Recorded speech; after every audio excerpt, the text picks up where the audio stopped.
భక్తులకు మనవి.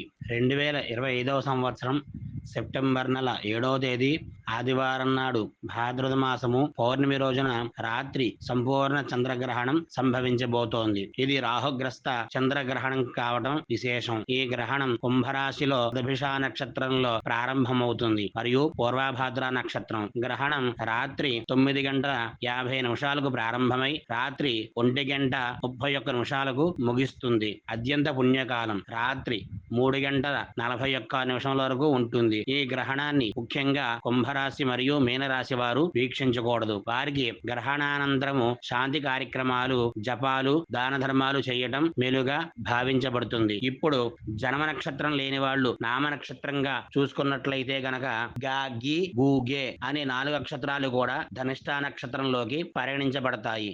అలాగే శతభిష నక్షత్రం వారు గో సా సి సు అని ఈ 4 అక్షరాల మీద వచ్చే జన్మ నక్షత్రం శతభిష నక్షత్రం అవుతుంది. అలాగే పూర్వభాద్ర నక్షత్రం వారు శేషో దా ఈ 3 అక్షరాలు కూడా పూర్వభాద్ర నక్షత్రము కుంభరాశిలోకి పరిగణించబడతాయి. అలాగే ధ అనే అక్షరము పూర్వభాద్ర నక్షత్రం 4వ పాదం మీనరాశిలోకి పరిగణించబడుతుంది. అలాగే ఉత్తరాభాద్ర నక్షత్రం 4 పాదాలు దు ష జ థ అనే 4 అక్షరాలు కూడా మీనరాశిలోకి పరిగణించబడతాయి. రేవతి నక్షత్రం 4 పాదాలు కూడా దే దో చాచి అనే ఈ 4 అక్షరాలు కూడా మీనరాశిలోకి పరిగణించబడతాయి. ఈ పాదాలకే సంభవించిన జన్మ నక్షత్రాలు కలిగిన వారు కూడా ఈ గ్రహణం సమయంలో విశేష శ్రద్ధ వహించాలి. ఈ గ్రహణాన్ని ఓ ఆధ్యాత్మిక సాధన వేళగా భావించి శ్రద్ధగా గడిపితే ఎంతో శుభ ఫలితాలను పొందవచ్చును. అనారోగ్య సమస్యల నుంచి బయటపడి సంపూర్ణ ఆరోగ్యాన్ని పొందగలిగే అవకాశం కూడా ఈ గ్రహణం వలన లభిస్తుంది.